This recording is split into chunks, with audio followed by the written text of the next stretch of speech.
सिद्धेभ्यः ओम नमः सिद्धेभ्यः ओम नमः सिद्धेभ्यः।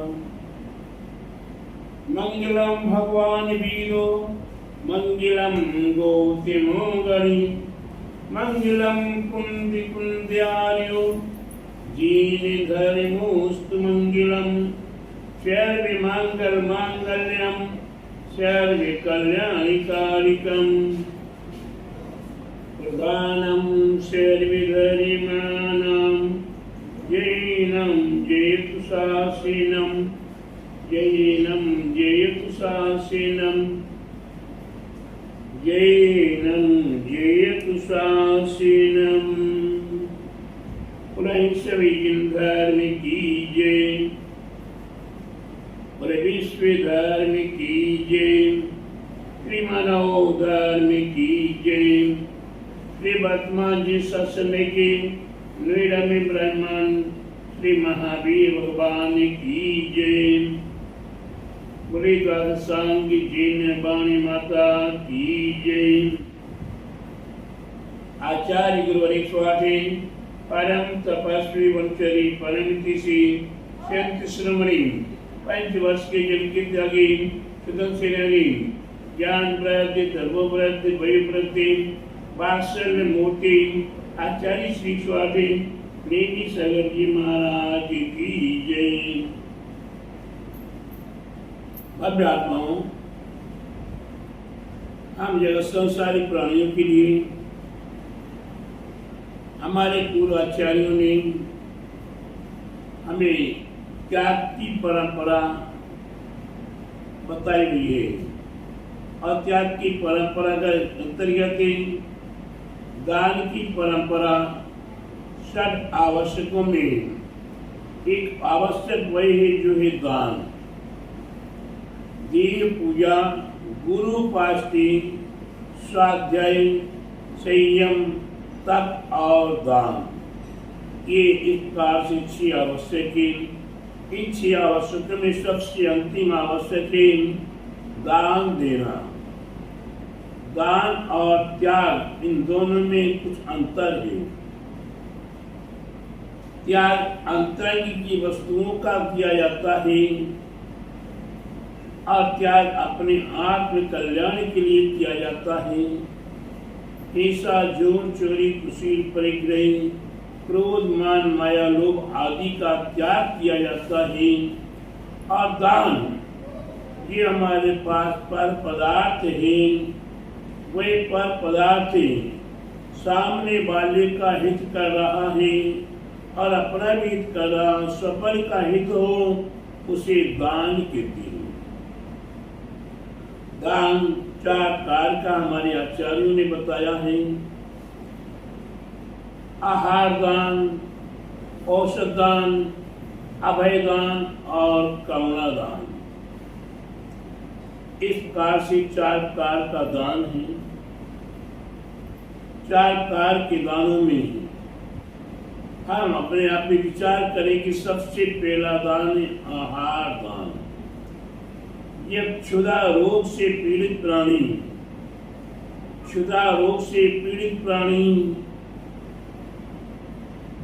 बुरे से बुरे कर्म कर डालता है। अपनी क्षुधा के रोग का निवारण करने के लिए कैसे कैसे कर्म कुकर्म कर लेता है। अगर क्षुधा रोग का नाश हो जाए, इंसान के पास क्षुधा न रहे, इसे न कमाने की आवश्यकता है, न दमाने की आवश्यकता है, और न घर में स्टोर रूम बनाने की आवश्यकता है, न किचन बनाने की आवश्यकता है, और न ही लेटरिन बाथरूम बनाने की आवश्यकता है, और न डाइनिंग रूम बनाने की आवश्यकता है। ये सारे समाप्त हो जाएंगे तो आडंबर ही खत्म हो गया। सारा आडंबर हमारा काय पे टिका हुआ है? भूख पे टिका हुआ है, भोजन पे टिका हुआ है। आज हमारी इंद्री, रसना इंद्री जीवा के पीछे परेशान हो जा रही है। जीवा की पूर्ति के लिए, रसना इंद्री की पूर्ति के लिए हम सारे सत्कर्म कर रहे हैं, एक से पीछे सारे जुड़े हुए हैं कर्म में, और ये क्षुधा नाश हो जाए तो कितने कार्य खत्म हो जाएंगे। लेकिन नहीं, ये क्षुधा नाश होने वाली नहीं है। इसलिए हमारे आचार्य ने कहा क्षुधा रोग के निवारण के लिए अगर औषधि है तो भोजन है, और भोजन है तो हमारे पूर्वाचार्य ने दान के उल्लेख में सबसे पहले आहार दान। आहार दान किसको दिया जाता है और भोजन किसको कराया जाता है? आहार दान उन्हें दिया जाता है जिन्होंने अपना सर्वस्व त्याग कर दिया है, जिनने अपने माता पिता कुटुंब परिवार धन वैभव जमीन जायदाद आदि सब का त्याग कर दिया है, और उसके उपरांत अपनी इच्छाओं का भी त्याग कर दिया है, तन के ऊपर के वस्त्र आभूषणों का भी त्याग कर दिया है। ऐसे हमारे महामुनिराज, हमारे आचार्य उपाध्याय और साधु, इन्हें हम इनकी आत्म साधना के लिए, इनकी आत्म साधना में वृद्धि हो, इनके ज्ञान में वृद्धि हो, इनके संयम की वृद्धि हो, इसलिए इन्हें हम आहार दान देते हैं। इनकी आत्म साधना की ज्ञान की वृद्धि से हमारा क्या लाभ होगा? इनसे हमें उपदेश मिलेगा, हमें ज्ञान मिलेगा, हमें शिक्षा मिलेगी, हमें मोक्ष मार्ग का रास्ता प्रशस्त होगा। ऐसे महामुनिराजों को आहार दान देने से कोई छोटी सी बात नहीं है। आहार दान देने से हमें भोग भूमि प्राप्त हुआ करती है, यहाँ पर हमें कुछ भी नहीं करना पड़ता। कल वृक्ष हैं 18 प्रकार के कल वृक्ष लगे हुए हैं, उन वृक्षों के पास पहुंचकर आप जो कल्पना करोगे, वस्त्र आभूषण भोजन मकान आदि जो आप चाहोगे वही आपको प्राप्त हो जाएगा। ऐसी भोग भूमियां आपके लिए प्राप्त हो जाएंगी केवल मात्र आहार दान देने से। आहार दान देने से कितने फायदा है, कितने लाभ है। पहला लाभ तो सामने ही है कि मुनिराज का हाथ हमेशा हर भव्यात्माओं के माथे पर ऊपर रहा करता है। भव्यात्मा दोनों हाथ जोड़ते हैं, हर गुरुजन एक हाथ उठाकर आशीर्वाद देते हैं। हाथ उनका साधु संतों का हाथ हमेशा ऊपर रहा करता है। लेकिन प्यारे बंधु, जब मुनिराज आहार ग्रहण करते हैं, उनके दोनों हाथ उनका कर पात्र आपके हाथ के नीचे रहा करता है। आपके हाथ के नीचे रहा करता, आप ऊपर हाथ करके आहार देते हैं। इतने निकट में आकर संधि होना, आपके साथ एक साथ में निकट संबंध होना, ये भी हमारे लिए बड़े लाभ का कारण है। क्यों कि गुरुजनों के तप की साधना की ऊर्जा शक्ति अपने आप अलग हुआ करती है। उनकी ऊर्जा आभा शक्ति, आभा मंडल आदि, उन्हीं के से मंडल में हमें प्रवेश करने का मौका मिलता है। और ऐसे आहार दान को देकर हमारा जीवन धन्य होता है। हम अपने खाने में से, ये हमने अपने खाने के लिए बनाया, उसमें से हमने मुनिजनों को, साधु संतों को दिया। साधु संत कैसे आहार लेते हैं? साधु संत फूल के ऊपर जिस पर तितली भौरा बैठता है, फूल के ऊपर आप फूल का पराग ले लेता है। लेकिन फूल की क्षति नहीं करता, फूल का सारा रस नहीं चूसता, अल्प रस को ग्रहण कर लेता है और फूल खिला देता है। ठीक उसी प्रकार से साधु संत, आपने जितना आहार बनाया है उस आहार में से कुछ आहार ग्रहण कर लेते हुए भी आप श्रावक गण नवदा भक्ति पूर्वक मुनिराज को विधिवत पड़गाहन करना।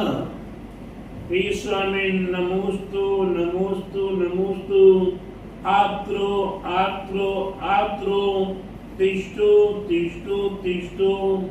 मन शुद्धि, वचन शुद्धि, काय शुद्धि, आहार जल शुद्ध है। इस प्रकार का विधिवत प्रयास से प्रेम से बोल करे 3 परिक्रमा लगाते हैं और प्रत्येक परिक्रमा में मौन से नीचे भूमि को देखते हुए कीड़े मकोड़े जीव जंतु हमारे पेड़ के नीचे आकर मृत्यु को प्राप्त न हो और सामने आकर नमोस्तु ऐसे 3 परिक्रमा लगाना और 3 बार नमोस्तु करना। फिर इसके उपरांत आग्रह करते कि मन शुद्धि, वचन शुद्धि, काय शुद्धि, आहार जल शुद्ध है। गुरुजी, आचार्य, साधु आदि संबोधन करके महाराज जी बोल के, महाराज जी भोजनशाला में या मन गृह में प्रवेश करें।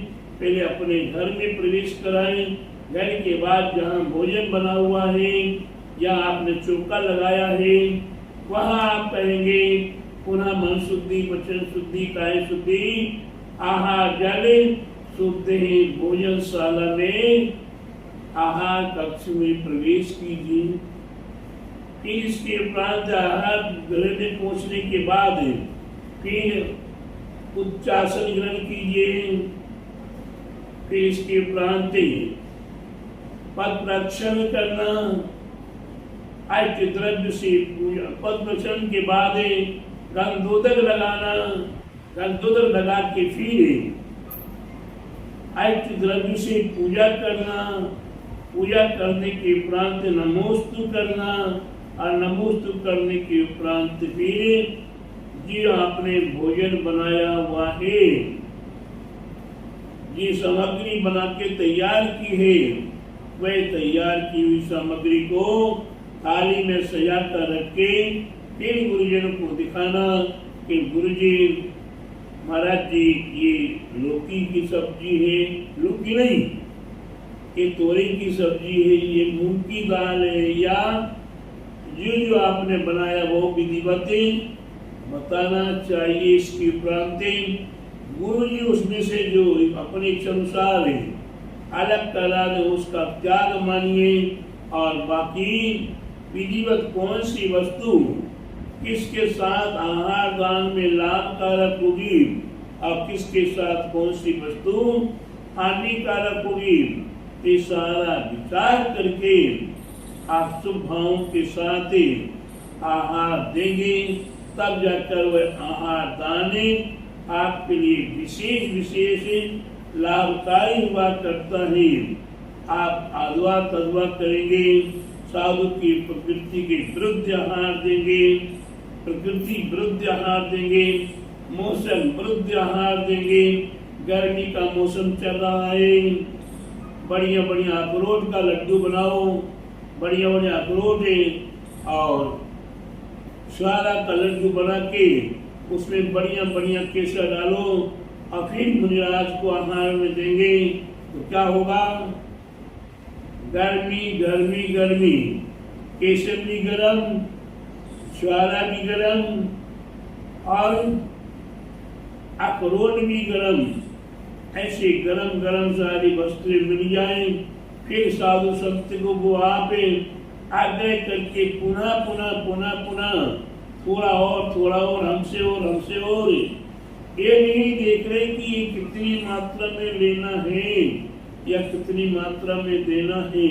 साधु शब्द ने आहार लेने के लिए स्वीकार कर दिया, आपको तत्काल ही मान जाना चाहिए। क्यों? आपको भी ध्यान रखना कि कौन सी वस्तु कौन से समय में लाभकारक है और कौन से समय में हानिकारक है। तो अपने आप में हम देखते नहीं, विचार नहीं करते और हम भी दे दें, हम भी दे दें, हम भी दे दें। नहीं, देख शोध कर ईशना समिति का पालन करते हुए हम जब आहार दान देते, वह आहार दान हमारा हमारे जीवन को सार्थक करने में समर्थ होता है। और उसी आहार दान में देते देते ज्ञात होता है कि आज अष्टमी है, आज चतुर्दशी है, आज रक्षाबंधन है, आज दिवाली, आज होली है आदि जब पर्व आते हैं, ऐसे पर्व के अवसर पर प्रत्येक भव्य आत्माओं को आहार दान देने का उल्लेख किया है। एक तो रक्षाबंधन का पर्व, जिस रक्षाबंधन के पर्व के अवसर पर हमारे शास्त्र महाराजों के परे घोरे घोरे तम उपशैली हो रहा था। ऐसे उपशैली को उपशैली के निवारण करने के लिए विष्णु कुमार महाराज ने अपनी तप साधना के फलस्वरूप जाना और जानकर अकंपनाचार्य आदि शास्त्र मुनिराजों के ऊपर जो घोर घोरता में उपशैली हो रहा था, उस उपशैली का निवारण किया। और निवारण करने के उपरांत फिर सारे नगर में चौके लगाए गए। ये शास्त्र मुनिराज चारों ओर जो अग्नि जल रही थी, दीर्घंत की वस्तुएं जल रही थी, उससे सारे साधुओं का कंठ रुद गया, खराब हो गया। तब जाके ऐसी अवस्था में आहार दान कैसे दिया जाए, क्या दिया जाए? तो सिमई का आहार, सिमई का आहार बना के, सिमई की खीर बनाकर मुनिराजों को दी गई। तब जाके मुनिराजों के लिए कंठ में आराम मिला। वही परंपरा आज हमारे लिए प्राप्त है। एक तो सिमई का आहार देना और दूसरा रक्षाबंधन का पर्व मनाना। आज शास्त्र मुनिराजों की रक्षा हुई, तब से हर प्राणी को अपने देव साध गुरु की रक्षा करने का संकल्प लेना चाहिए। आज जो रक्षाबंधन हमें प्राप्त होता है, उस रक्षाबंधन के अवसर पर हम मंदिर में जाकर भगवान की भक्ति आराधना करके यही कामना करते हैं कि हे भगवान, हमें धर्म करने के लिए हमारे साधुओं की रक्षा हो, साधुओं की सेवा करने का अवसर मिले और साधु संतों से हम उनकी रक्षा करने का संकल्प करते हैं। ये साधु संतों की रक्षा रहेगी तो साधु संतों की रक्षा के साथ ही हमारी भी रक्षा होती रहेगी। धर्मात्मा की रक्षा तो धर्म की रक्षा, अधर्म की रक्षा तो धर्म के पालन करने वालों की रक्षा हुआ करती है। इसलिए ये रक्षाबंधन पर्व अपने आप में एक महान संकट के निवारण करके विष्णु कुमार महाराज ने ये रक्षाबंधन का पर्व प्रारंभ किया। रक्षाबंधन ने विष्णु कुमार महाराज और शास्त्रियों अकंपनाचार्य आदि महामुनिराज, ऐसे शास्त्र मुनिराजों का निमित्त, अकंपनाचार्य का निमित्त और विष्णु कुमार महामुनिराज का निमित्त पाकर ही रक्षाबंधन पर्व प्रारंभ हुआ। और हम जगह संसारी प्राणी होने के बले नए नए कपड़े पहनने से रक्षाबंधन मना लिया। भाई बहनों के लिए राखी बांध दी, पैसा ले लिया, रक्षाबंधन हो गया। बढ़िया बढ़िया मिठाई पकवान बना लिए, रक्षाबंधन हो गया। इतने से रक्षाबंधन नहीं है। रक्षाबंधन धर्म धर्मात्मा की रक्षा करने का संकल्प लेना। प्राण जाते चले जाए, हमारे महान आचार्य में आचार्य अकलंक और निकलंक हुए। जिन अकलंक और निकलंक ने विचार कर लिया कि हमारा जिन धर्म लोक को प्राप्त हो रहा है कि जिन धर्म की रक्षा कैसे हो, तब जाकर उन्होंने किस प्रकार से अपना धन आदि किया। और जब संकट आया तो दोनों भाइयों में से एक भाई ने अकलंक के बच गया और निकलंक ने अपना बलिदान दे दिया।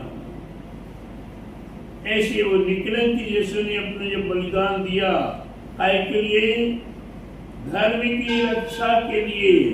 तो प्यारे बंधु, हम धर्म की रक्षा करने के लिए अगर हमें हमारे जीवन का बलिदान भी देना पड़े तो हम देने के लिए खड़े रहें। वे मुनिराज की रक्षा करने के लिए, वे मुनिराज की रक्षा करने के लिए, मुनिराज का भक्षण करने के लिए जंगली शेर तैयार हैं।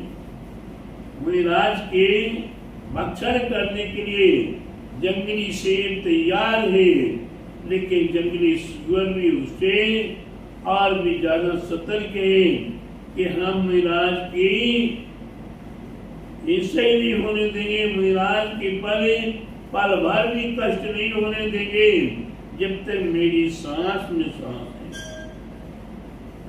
एक सुअर है, एक सुअर किससे मुकाबला लेता है? जंगली शेर से मुकाबला लेता है। और वह इतना मुकाबला लेता है कि अंत में दोनों परास्त हो जाते हैं। अपरास्त होकर दोनों मृत्यु को प्राप्त हो जाते हैं। बताइए, मुनिराज के निमित्त से दोनों की मृत्यु हुई। मुनिराज के निमित्त से दोनों की मृत्यु हुई, लेकिन विशेषता है एक भक्षण करने के निमित्त से मृत्यु को प्राप्त हुआ और एक रक्षा करने के निमित्त से मृत्यु को प्राप्त हुआ। दोनों में कितना अंतर है? मृत्यु दोनों की हुई है भाई, मृत्यु तो दोनों की हुई है, लेकिन अंतर कितना? शेर मर के मुनिराज के भक्षण की भावना से मृत्यु करके कहाँ गया? नरक में गया। और सुअर मुनिराज की रक्षा करने के निमित्त से मृत्यु को प्राप्त हुआ। मुनिराज की रक्षा करने की भावना सर्वांग में समाई हुई थी, तो इसके फलस्वरूप कहाँ गया? स्वर्ग में गया।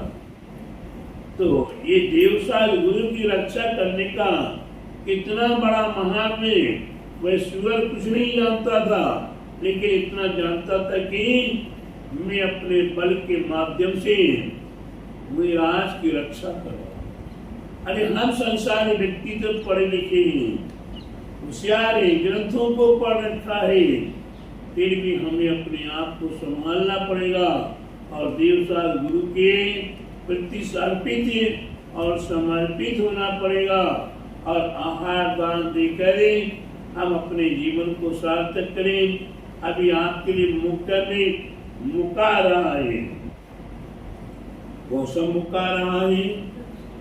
रक्षा बंधन पर्व राज आ रहा है और रक्षा बंधन पर्व राज का दिन है, रविवार का दिन है, 22 तारीख है। ग्रंथों में कहीं लिखा हुआ है रक्षा बंधन एवं अक्षय तृतीया के दिन अपने नगर में भी साधु नहीं हो और 100 किलोमीटर के दायरे में कहीं भी साधु हो तो भी आहार दान देना चाहिए। तो प्यारे बंधु, ये नोएडा वालों को तो बड़ा परम अवसर है, विशेष अवसर है। क्या हमेशा 12 महीने हमेशा कोई न कोई साधु का चतुर्मास या कोई न कोई साधु का आवागमन नोएडा 27 सेक्टर में होता रहता है। तो आप ये पुण्य को ना भूलें, ये पुण्य की महिमा को ना भूलें और आहार दान देकर अपने जीवन को सार्थक करें। यही हमारा आप सभी भव्य आत्माओं के लिए विशेष रूप से मंगल आशीर्वाद है। आहार दान में हम दुर्गति नाशिनम, हम आहार दान देते तो हमारी दुर्गति का नाश होता है। ऐसी दुर्गति का नाश करने के लिए हम प्रत्येक भव्य आत्माओं को रक्षाबंधन के अवसर पर चाहे एक अंजलि पानी देने का मौका क्यों न मिले, अवश्य देना चाहिए। बोले महावीर भगवान की जय, बोले द्वादशांगी जीववाणी माता की जय, बोले आचार्य गुरुवरी स्वामी परम तपस्वी उच्चरी परम किसी 35 श्रमणी 5 वर्ष के युग के त्यागी सुंदरनी ज्ञान ग्रहण तपोग्रहण वयोग्रहण वात्सल्य मूर्ति आचार्य श्री स्वामी नेमी महाराज की जय।